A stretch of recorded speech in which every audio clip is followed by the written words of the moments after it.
oxygen evolved by green plant is from water and it is not from carbon dioxide, because aerobic bacteria are the one which thrive in oxygen rich environment. So green substance in the plant is located in specialized bodies, later which was called as chloroplast.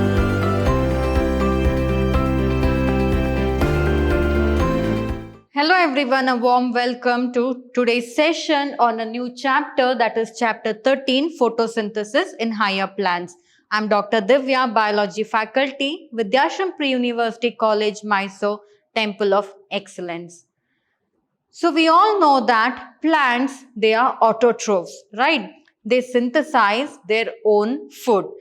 So how do they synthesize their own food? They make use of the sunlight's energy, which is being trapped by the chlorophyll pigments that are present in the mesophyll cells of the leaves, and using that light energy along with the other two raw materials, that is carbon dioxide and water, they convert the carbon dioxide and water to form glucose, which is later on stored in the form of starch, and also it produces oxygen and water, wherein the oxygen will be given back to the environment or the atmosphere. So this is how photosynthesis actually occurs.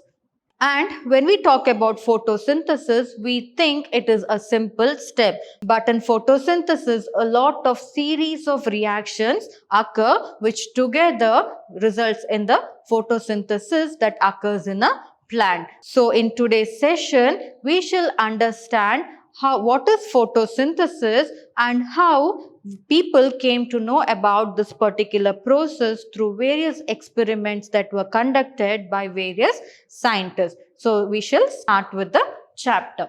So to begin with, photosynthesis. So what is this photosynthesis?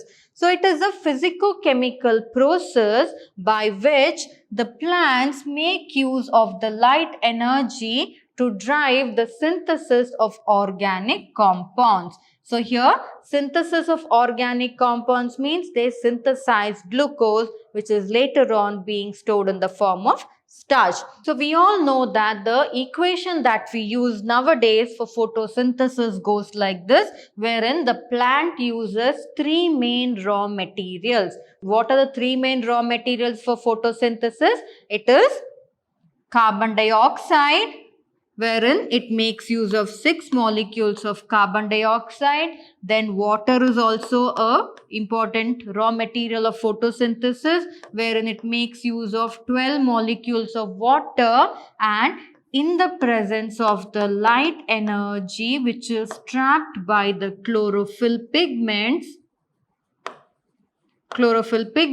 it gives rise to the organic compound, that is glucose. So this is glucose,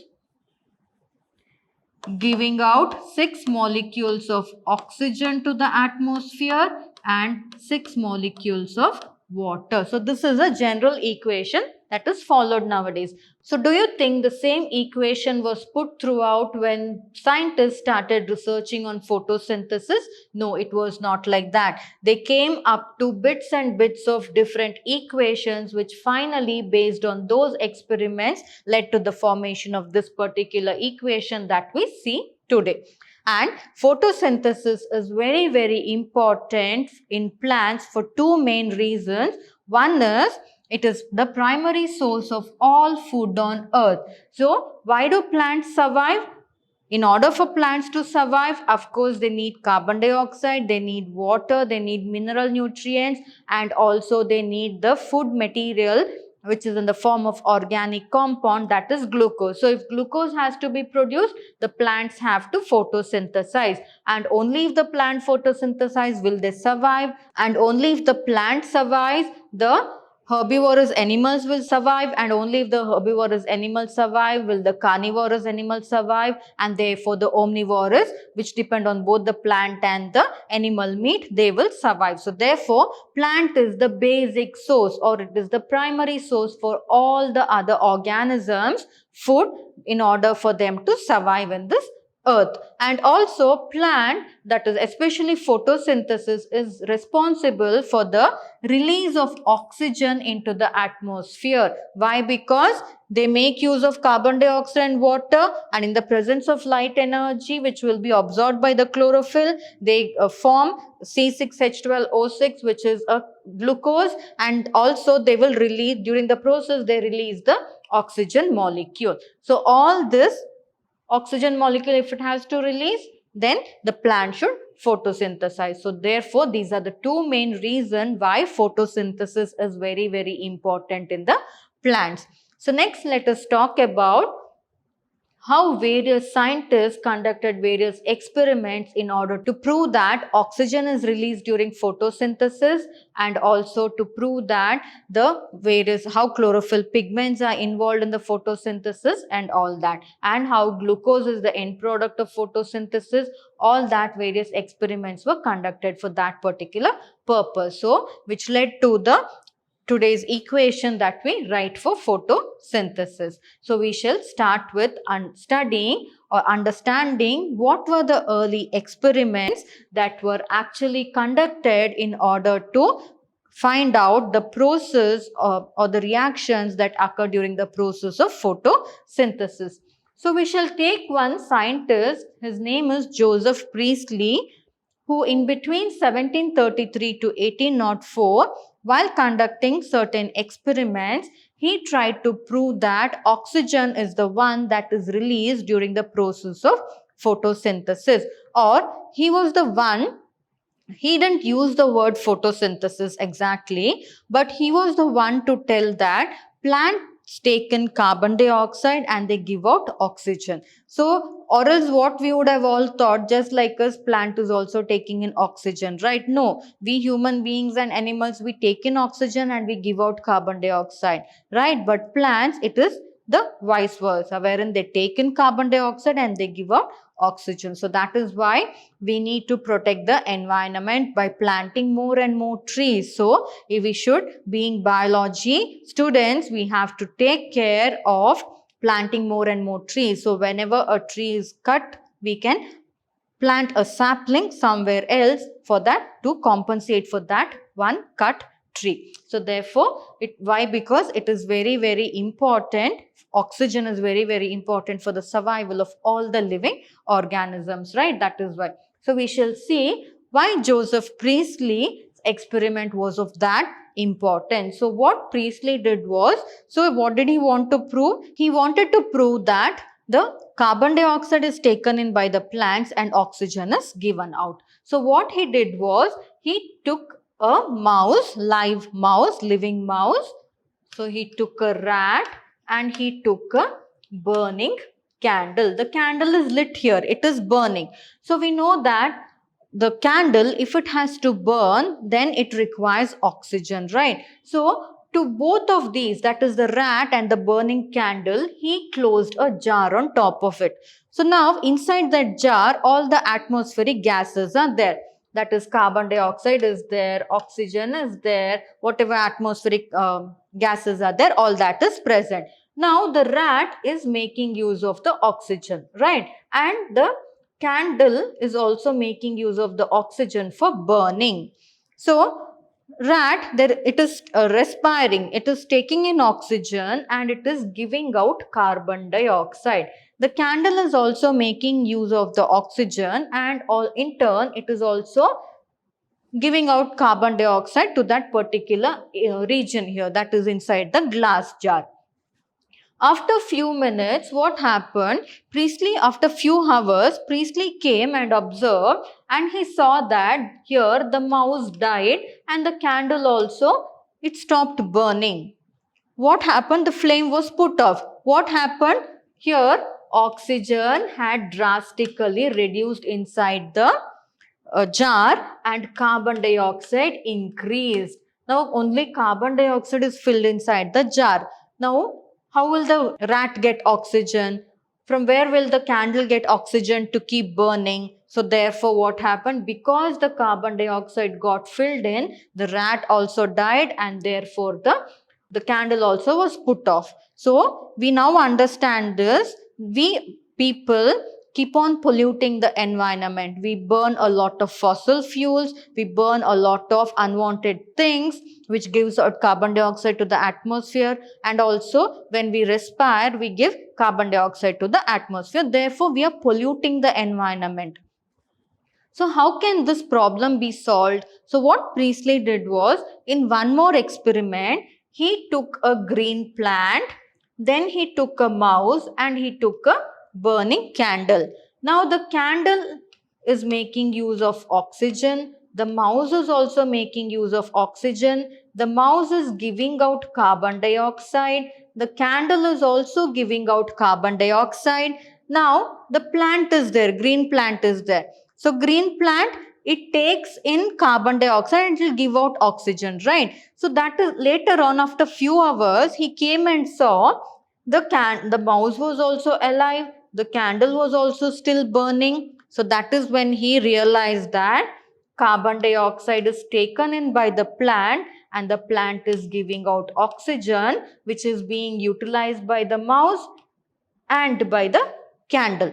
So therefore, he proved to the world that the plants, they make use of carbon dioxide and in turn, they give oxygen to the environment, which helps all other creatures to survive. So this was his particular experiment. Now, after this, one more scientist, his name is John Ingenhousz. So he showed that light is important for the release of oxygen. Now what did Priestley show? He just made the world understand that plants take in carbon dioxide and give out oxygen. He did not work with light and all that. But John Ingenhousz, he was the one, what he did was, he proved that light is very, very important for plants to give out oxygen. So far you might have noticed nowhere there is a word called photosynthesis has occurred. They didn't have an idea about photosynthesis and all that. It is like small stepping stones lead to success, right? So each one of their contribution later on made us understand about the process called as photosynthesis. So what John Ingenhousz did was, he took a plant, that is, he took a beaker, and in the beaker he took a water plant. So those plants which actually grow in the water, he took a water plant, and in this water is also there in the beaker. So to that water plant, he placed a funnel on top of it.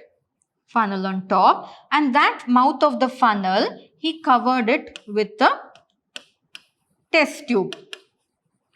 After some times, then what he did was, this setup, he placed it in the dark. After a few hours when he went and saw, there was no changes, like how it was, like that only the setup was there. The same setup later on, he took it out from the dark and he placed it under light condition. Wherever light was falling, there he placed. After a few hours when he went and saw, he saw small bubbles. So these are the bubbles. So he saw small bubbles coming out of the opening of the funnel and filling into the test tube. Later on, when he checked, he realized that those bubbles were nothing but oxygen. Therefore, he proved that plants require light for oxygen. So now we came to know that plants take in carbon dioxide and give out oxygen. And now, based on this John Ingenhousz experiment, we came to know that using sunlight, the plants give out oxygen. So that is understood. So what he said was, by placing plant once in the dark and once in the sunlight, he found out that sunlight is very, very important for the plant in order to purify the air. Purify which air? So Priestley's experiment, the air became impure because of the carbon dioxide given by the rat and the carbon dioxide liberated by the burning candle, and it was purified by the plant. So if the plant has to purify the air, it has to release oxygen, and if it has to release oxygen, the plant should get enough of the sunlight. So that was proved by Ingenhousz. So Ingenhousz, in his experiment with an aquatic plant, he showed that when a plant is placed under the bright sunlight, small bubbles were formed around the green parts of the plant, whereas in the dark it did not. Later on, he identified that these bubbles were nothing but oxygen. Hence, he proved that only the green part of the plant that is exposed to the sunlight could release oxygen. Therefore, sunlight is very, very important for the plants to release oxygen. So much we came to know now. So later on, again, one more scientist, that is Julius von Sachs, what he did was he provided evidence for the production of glucose when plants grow. So, in order to do that, what he did was he didn't conduct any experiment as such, but he theoretically said that plants produce glucose when they grow, and these glucose is usually stored in the form of starch in the plants, because we know that plants make use of carbon dioxide and water, and in the presence of sunlight that is being trapped by the chlorophyll, they convert it into glucose, and the excess of glucose that is there will be stored in the form of starch in the chloroplast of the plants leaf. And later on, his study showed that the green substance in the plant, which we now call, later during his time he called it as the green substance, but nowadays we call it as the chlorophyll. So green substance in the plant is located in specialized bodies, later which was called as chloroplast. He didn't name them as chlorophyll and chloroplast. He said that there is some green substance in the plant which is present in some special cells, and they are the ones actually which help in the storage of conversion of the glucose, which will be stored later in the form of starch. And therefore, he found that it is in these green parts the glucose will be stored, and that glucose will be manufactured or conducted, and that glucose will be stored in the form of starch and used by the plant whenever required. So that is what he came to know. What all we know about? We know about plants take in carbon dioxide, give out oxygen, and we know that if plant has to give out oxygen, then light is needed. And then we also know that there are some green color substance in special structures, special cells in the plants which actually store glucose in the form of starch. So much we know. So later on, one scientist, that is T.W. Engelmann, he actually started studying on the pigments. Especially, he started studying on the light. So he came to know that plant make use of sunlight, and in the presence of sunlight they give out oxygen. So what exactly, which part of the sunlight will it use? Because we know that when we look at the sunlight looks just like a spectra of light. That is, it just looks like a white light, right?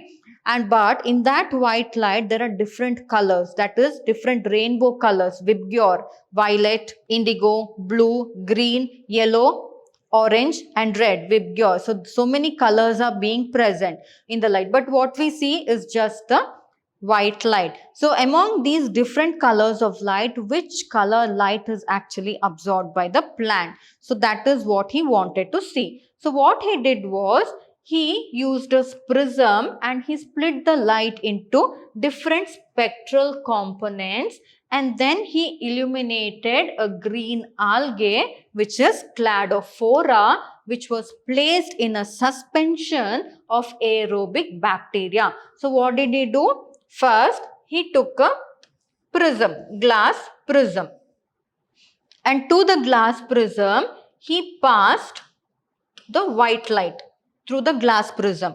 Now, the white light that passed through the glass prism, it got split into different colors like this.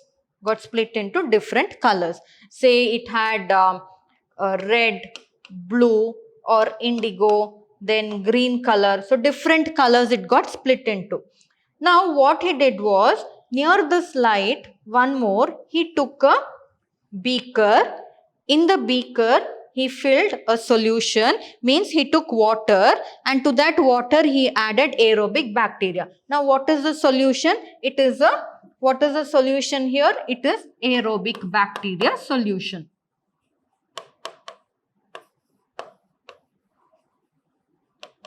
Aerobic bacteria solution. So aerobic bacteria solution means this complete solution, water, he mixed aerobic bacteria in the water. Now it became an aerobic bacteria solution. Why aerobic bacteria? Because aerobic bacteria are the one which thrive in oxygen-rich environment, right? There is no point in taking anaerobic bacteria there because they don't require oxygen to survive. So experiment will go a waste if anaerobic bacteria is taken there. So what he did was he took those bacteria which prefer oxygen for their survival, that is aerobic bacteria. To this aerobic bacteria solution, he put a green algae. One green algae he put, which was Cladophora. Cladophora, which is a green algae. So now in the solution, what is there? Bacteria are there. So when light started fall, when white light was passed through the prism, it got split into different colors of light. So what happened? Suddenly, after few minutes when he noticed, he saw that all the aerobic bacteria started coming and concentrating here on one side. Everything moved and came and concentrated on one side. Why? Because he found out that the red light and the blue light, whichever is falling, so here red light is falling, here blue light is falling, here indigo color or here green color, here it could have come and accumulated, right? But it didn't come and accumulate in this particular region. It started accumulating in that region wherein the red light and the blue light was falling on the plant. So what he understood was that particular region where the red and the blue light are falling on the plant, their photosynthesis rate is higher, therefore oxygen liberated is more, and the aerobic bacteria which thrive or survive in oxygen rich environment, they started moving towards the region where oxygen concentration was more. So therefore he observed that the bacteria detected the oxides of oxygen, and he observed that the bacteria accumulated or collected mainly in the blue and the red light of the split spectrum, and the first action spectrum of photosynthesis was thus described. So far people knew that light will fall on the plant, based on the light what happens, oxygen will be evolved, right? All that we knew. But in that light, again, he told that it is the blue and the red light that actually bring about or increase the rate of photosynthesis in the plant. So, therefore, he was the one to prove the absorption spectra of chlorophyll A and chlorophyll B, which are two important pigments. So, all this absorption spectra you will study in the coming session. You will be clear about it. So, the credit for the discovery of the blue and the red light, which facilitates or increases the rate of photosynthesis, thereby increasing the evolution of oxygen, was all discovered by T.W. Engelmann. So now we know about the blue and the red light as well. And next, later on, in the middle of the 19th century, they found out about something about photosynthesis. That is when the word photosynthesis started to come up. So here, they found out that the plants make use of carbon dioxide and water, and then they convert that into carbohydrates. Until then, the word glucose was also not known. They knew that some carbohydrate was formed by the plant making use of carbon dioxide and water. And therefore, they put forward an equation which was carbon dioxide CO2 plus water H2O in the presence of light made a carbohydrate. This is a carbohydrate, they said. They didn't know it was glucose or something. They knew it was glucose, but they didn't have a proper structure for that. They just wrote it as CH2O and oxygen is evolved. So much they came to know in the 19th century. After that, later on what happened? So now, one more scientist, Cornelius Van Niel. So he wanted to prove that, okay, carbon dioxide and water is being used during the process of photosynthesis, and oxygen is being evolved. So from where will this oxygen come? Will the oxygen come? As I told you, the equation, the new equation states it is So CO2 will not go in for the numbers and all that. How many molecules? CO2 plus H2O in the presence of light gives rise to C6H12O6 plus 6O2 plus 6H2O. The same thing it is here. So what he did was he wanted to understand now oxygen is being evolved, right? From where did this oxygen come? In carbon dioxide there is oxygen. In water also there is oxygen. But from where did this oxygen come? Did it come from carbon dioxide? Did it come from water? So that confusion was there. So what he did was he conducted an experiment using the purple and the green bacteria, and he demonstrated that we all know that photosynthesis is light dependent. We understood. So he demonstrated that photosynthesis is essentially a light dependent reaction in which hydrogen forms a suitable oxidizable compound which reduces carbon dioxide to carbohydrates. So if you say like this, it is not understood clearly, right? So what he did was he used purple and green bacteria. So if I take purple and green bacteria, or if he had used purple and green bacteria, the equation will be like this. So 2H2A means bacteria, they make use of the hydrogen sulfide. So the equation will go like this: 2H2S plus carbon dioxide. These will be the raw materials here. It will be hydrogen because he didn't take a green plant and he didn't work on it. He just took bacteria and he was working on it. That is green bacteria and purple bacteria. So what he found out was 2 hydrogen sulfide plus carbon dioxide in the presence of light will give 2 sulfide plus, this is the carbohydrate that is released, 2H2O plus H2O. That is what he found out. Now, if the same equation work well for the green plants, yes, it will work. Because if it is green plants, what it will be? It will be 2 molecules of water plus again carbon dioxide in the presence of light. It will give 2 molecules of, in the place of S, what will come? Oxygen. 2 molecules of oxygen plus CH2O as such plus H2O as such. So therefore, from where did it come? Oxygen, it came from water. It didn't come from carbon dioxide. So here you can see sulfur came from H2S.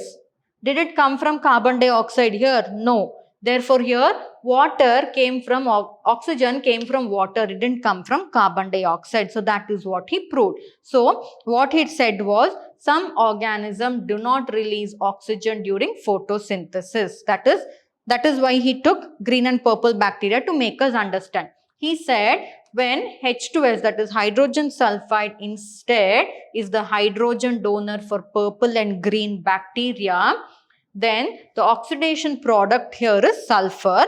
But if it was a green plant, the oxidation product was water, right?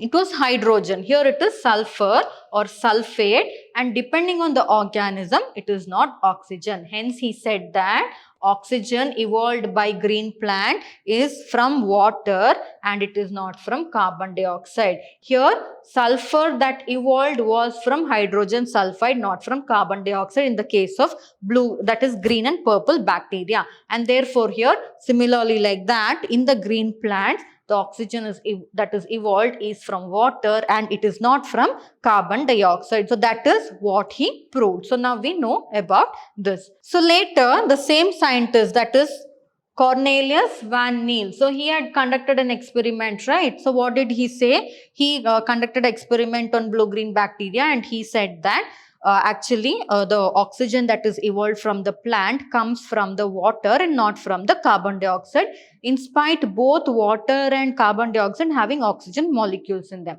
So that experiment was not sufficient. So therefore, in order to prove it further, he used radioisotopic techniques. So using radioisotopic techniques, what he found out was the plant actually gives out oxygen by making use of the water molecules and not the carbon dioxide molecule, and that is when the correct equation for photosynthesis was framed. That is by the experiment of Cornelius van Niel. So what he did, he said that plant uses carbon dioxide and water wherein it gets in the presence of light, which will be trapped by the chlorophyll. It will get converted into the glucose molecules, which will be stored in the form of starch, and 6 molecules of water will be formed and 6 molecules of oxygen will be formed, and this oxygen is got from water and it is not from carbon dioxide. So the oxygen is released from water. This was proved using radioisotope techniques. So it was proved using radioisotope technique, and also we should know that we write this process of photosynthesis in one equation like this, but it is not a simple process. It is not a single reaction or a single step. Multiple number of steps are involved in this particular process of photosynthesis, wherein it has to undergo through cyclic phosphorylation, non-cyclic phosphorylation, various types of cycles. It has to pass through all that, and only then the photosynthesis process will get complete. So therefore, it is not a single reaction, but it is a multi-step process. All these multi-step process we shall study in the coming session. So these were the findings that were done based on the early experiments of these scientists. So all the scientists which we had discussed now, they have all contributed one or the other way to frame this equation for photosynthesis that we use nowadays. So now we have understood that photosynthesis means carbon dioxide is involved, water is involved, light is involved. So plants make use of light and they will be trapped in the chlorophyll. Chlorophyll is being involved and it gets converted into glucose, which is later on stored as starch granules, and also water molecules will be formed and oxygen will be formed, which will be given out. Therefore, plant take in carbon dioxide and they give out oxygen to the environment. So all this we came to know by this early experiments that were conducted by all these scientists. So I hope you understood the session very well. In the coming session, we shall discuss about the other things such as where exactly the photosynthesis occurs, in which part of the plant, and how that chloroplast contributes to photosynthesis, and what are the pigments that are involved in the photosynthesis, and how do these pigments help in the process of photosynthesis. All that we shall study in the coming session. So we shall meet again in the coming session. Thank you.